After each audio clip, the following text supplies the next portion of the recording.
Bienvenidos, mi nombre es Clara Varilla y soy estudiante de Comunicación Social en la Universidad Bicentenaria de Aragua.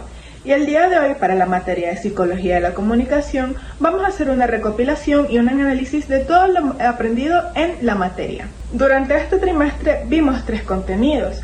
El primero siendo un ensayo, el segundo un cuadro comparativo y el tercero un análisis de un cineforo. Sin embargo, ¿cuál es el contenido que estaba dentro de este?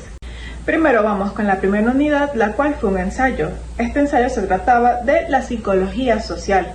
En esta se nos presentaba que el ser humano, por naturaleza, es bastante social. Siempre busca relacionarse a otros y pertenecer, por así decirlo, a círculos sociales, tribus o sentirse por lo menos que pertenece a algún sitio. Esto por medio de la socialización con otros seres humanos. Sin embargo, la psicología social tiende a profundizar mucho más en esto. Por ejemplo, en sus principios, cuando apenas se estaba descubriendo el concepto de psicología social, primero se pensaba, por distintos estudios, que el ser humano buscaba socializar por 2 razones. Primero, sentirse dentro de la norma, sentirse normal, sentir que eso es lo que realmente ellos tenían que hacer. Y la otra es para encontrar una verdad absoluta, buscando realidades y verdades en otras personas. También otros estudios indican que el ser humano depende mucho del impacto social. ¿A qué se refiere con esto? Que si un grupo de personas que sea grande, numeroso, o incluso 2 personas que sean mucho más que un solo individuo, estos pueden influir en él y él va a querer sentirse incluido, va a querer sentirse con ganas de socializar y va a tomar mucho más en cuenta la opinión de ese grupo de personas que de un individuo en específico. También este ensayo, yendo hacia un enfoque un poco más experimental, trata de que cuando las personas sentimos que estamos en un sitio donde nuestras ideas no son válidas o por lo menos sienten que está contradiciendo nuestras creencias, tendemos a buscar grupos de personas los cuales sí sentamos que coinciden con nuestro pensar. Por supuesto, si este anterior grupo de personas no tienden a influir en nuestros pensamientos.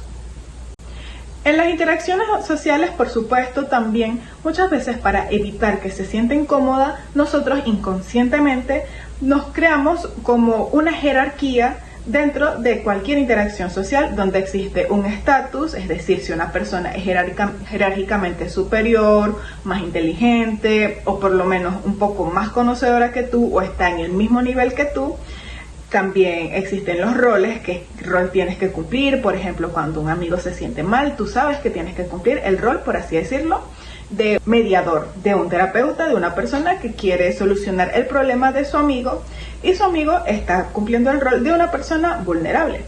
Y por supuesto, el proceso interactivo, ¿qué es lo que sucede durante toda esta interacción? En resumen, la psicología social se trata de grupos y de jerarquía. La segunda unidad, que es el cuadro comparativo, utiliza este concepto y el que vamos a hablar a futuro para crear algo un poco más enfocado en las relaciones laborales. El ejemplo se trabajó en entorno de las entrevistas de trabajo, que existe la comunicación verbal y existe la comunicación no verbal.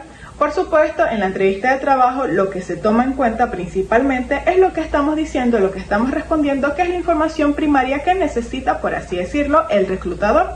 Sin embargo, existen distintas cosas que pueden llegar a afectar lo que resulte nuestra entrevista. Por ejemplo, el movimiento de las manos, cuando las personas movemos mucho las piernas, eso puede indicar nervios y puede llegar a hacer que la reclutadora sienta que no eres capaz de soportar un trabajo bajo presión. Muchas veces nuestro cuerpo indica algo, pero nuestra boca indica otra cosa. Sin embargo, el cuerpo y la boca pueden llegar a verse influidas uno con el otro. Es decir, muchas veces los nervios pueden llegar a atacarnos y podemos llegar a actuar de la misma forma de la que actuaríamos de manera no verbal. Este cuadro comparativo, por su parte, es bastante sencillo en concepto. Sin embargo, cuando lo vemos a profundidad es muy interesante, ya que esto nos puede servir en nuestra vida como profesionales. Un dato bastante interesante encontrado en esta recopilación de datos es que los reclutadores tienden a sentir que las personas que son capaces de mantener contacto visual tienen mayor capacidad de enfrentar trabajos y enfrentarse al mundo laboral, ya que en la actualidad el contacto visual puede llegar a sugerirse como algo que representa seguridad en sí mismo y por supuesto una verdad. Por último tenemos el Cineforo, que es la entrevista bastante interesante que se le hizo a David Matsumoto. En esta entrevista Matsumoto toca tópicos bastante interesantes en cuanto al lenguaje no verbal. Si nos damos cuenta, estas unidades se fueron estructurando. La primera, el cual fue el ensayo en el lenguaje verbal y la relación del ser humano. En la segunda, del lenguaje verbal y no verbal. Y la tercera, enfocándonos más que todo en el lenguaje no verbal. Así todas tienen su enfoque completamente necesario. Este hace un énfasis especial a las microexpresiones. Es decir, que el ser humano no es completamente capaz de ocultar sus emociones. Cuando prestas suficiente atención, puedes ver incluso un destello de cualquier emoción que está sucediendo. Por ejemplo, cuando una persona se siente triste pero no lo quiere demostrar, casi siempre sonríe. Sin embargo, una pequeña mirada o un pequeño gesto en los labios puede llegar a delatarle. Al igual el tópico que se considera el fuerte de Matsumoto, que es la parte ya cultural acerca de las expresiones no verbales, ya que distintas culturas no tienen la misma forma de expresarse. Sin embargo, con los fenómenos migratorios y con el fenómeno de la globalización, más que todo por redes sociales, las personas estamos unificando mucho nuestras expresiones. Todavía no existen estudios que confirmen esto. Sin embargo, muchas personas ya nos estamos expresando igual y de esta forma estamos teniendo un mismo lenguaje corporal y no verbal. Matsumoto a su vez hace comparaciones con estudiantes japoneses y estudiantes de Estados Unidos, los cuales resultaron en los estudiantes japoneses pensando que los estudiantes estadounidenses son bastante individualistas y los estudiantes estadounidenses pensando que los estudiantes japoneses son bastante colectivistas. Esto cayendo en un estereotipo, los cuales Matsumoto no considera necesariamente malos siempre y cuando no se apliquen a un individuo, ya que estos llegan a formar parte esencial de nuestra identidad. Matsumoto indica que los estereotipos siempre deben ser enfocados a grupos. Ahora, esas fueron las 3 unidades vistas en todo el trimestre. Sin embargo, ¿qué es lo que tienen en común todas ellas? A continuación les presentamos el análisis integrador. Este análisis conecta 3 documentos clave, explorando la comunicación como un fenómeno complejo que trasciende el mero intercambio de información, abordando sus dimensiones psicosociales, culturales y éticas. Primero abordamos la comunicación como fenómeno psicosocial. Los 3 documentos coinciden en que la comunicación no es un simple intercambio de información, sino un proceso psicológico y social donde intervienen percepciones, normas, emociones y contextos culturales. No es un simple intercambio de información, sino un proceso psicológico y social. Involucra percepciones, normas, emociones y contextos culturales. Abarca interacción social, estatus, roles y procesos interactivos. Y los mensajes se transmiten incluso a través de gestos involuntarios. ¿Cómo se ve esto situado entre las 3 unidades que trabajamos? El ensayo sitúa la comunicación dentro de la interacción social. El cuadro comparativo muestra cómo la percepción y la influencia afectan decisiones concretas.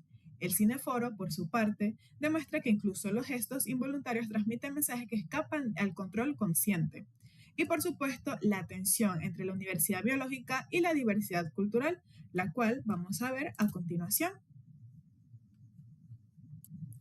Un hilo conductor claro es la discusión sobre qué es universal y qué es cultural. El ensayo menciona la psicología social construccionista, que afirma que la realidad se construye socialmente. Por su lado, el cuadro comparativo alerta sobre la ambigüedad del lenguaje no verbal. Un mismo gesto puede significar cosas distintas en diferentes culturas. El cineforo plantea explícitamente esta tensión. Las emociones básicas son universales, pero su expresión y regulación son moldeadas por cada cultura. El estudio de Matsumoto entre Japón y Estados Unidos ejemplifica cómo los estilos no verbales refuerzan estereotipos culturales. Los 3 textos advierten que no toda comunicación es igualmente fiable, que los seres humanos somos propensos a errores sistemáticos. El lenguaje no verbal es útil y ambiguo y puede ser malinterpretado. Existen sesgos implícitos de influencia en normativa que afectan nuestras decisiones.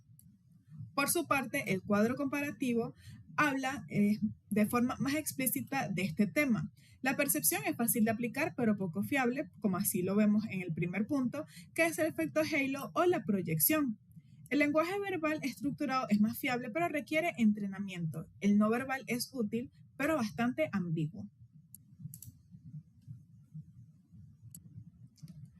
Al igual, algo bastante importante es que en esta unidad no solamente se vieron ejemplos teóricos, sino ejemplos reales que vemos en nuestro día a día. Por ejemplo, en la salud pública, el reclutamiento laboral, que lo vemos explícitamente en la unidad 2, y el análisis del cineforo, en cuanto al estudio del lenguaje no verbal en entrevista para contextos forenses o clínicos. Al igual, la entrevista. Y el resultado de todo esto en realidad es la influencia. La influencia emerge como el efecto práctico de la interacción de múltiples factores comunicativos, incluyendo la percepción. El lenguaje verbal y no verbal no es causa inicial, sino una conciencia de la dinámica social.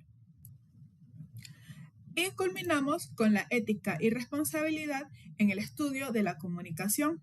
Los tres documentos tienen una dimensión ética o implícita o explícita. El ensayo menciona la psicología social crítica que devela relaciones de poder. El cuadro comparativo, por su parte, advierte que intentar controlar la influencia de manera deliberada puede caer en manipulación. El cineforo, por su lado, señala que aplicar un estereotipo a un individual es peligrosamente discriminatorio, aunque los estereotipos colectivos pueden tener una función de identidad. Eso ha sido todo por hoy. Les habló Claudia Varilla.